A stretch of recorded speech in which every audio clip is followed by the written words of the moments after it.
ED की कार्रवाई पर सियासत गर्म। पूर्व मुख्यमंत्री भूपेश बघेल ने ईडी की कार्रवाई को लेकर बड़ा बयान दिया। उन्होंने कहा कि लोगों का ध्यान भटकाने के लिए ईडी लगातार कार्रवाई कर रही है। अब उसका काम केवल कांग्रेस को बदनाम करना रह गया।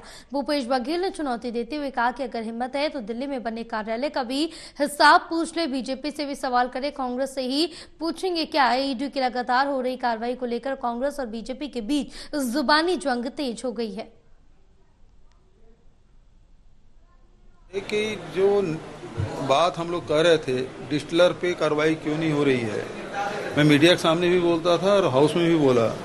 और जब न्यायालय ने जब आदेश दिया है तो सेंट्रल एजेंसी हो चाहे स्टेट एजेंसी हो या सरकारें हैं, उसके गाल में करारा तमाचा पड़ा है। अब वो बिलबिलाए हुए हैं, तो लोगों को ध्यान भटकाने के लिए, माइंड डाइवर्ट करने के लिए इस प्रकार से कार्रवाई की गई। जितने कांग्रेस भवन बने हैं उसमें जो पीसीसी से जो सहयोग दिया गया है वो पूरा ऑडिट होता है, वो सेंट्रल एजेंसी के द्वारा ही ऑडिट होता है, तो उसकी जानकारी में है। और नई जानकारी है तो एक बार हास्यास्पद है, क्योंकि किसी भी संगठन के हों उसके लेखा जोखा हर साल उसको सबमिट किया जाता है, तो उसकी जानकारी में तो है कितना पैसा लगा, कहाँ गया।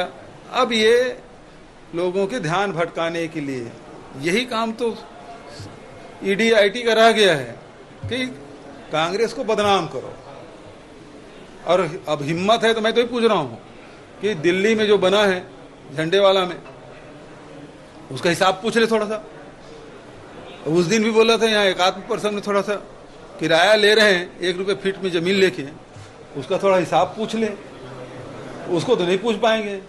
या वहाँ जो बना है कुशाभाऊ ठाकरे परिसर 5 स्टार है ना, उसका थोड़ा हिसाब पूछ ले।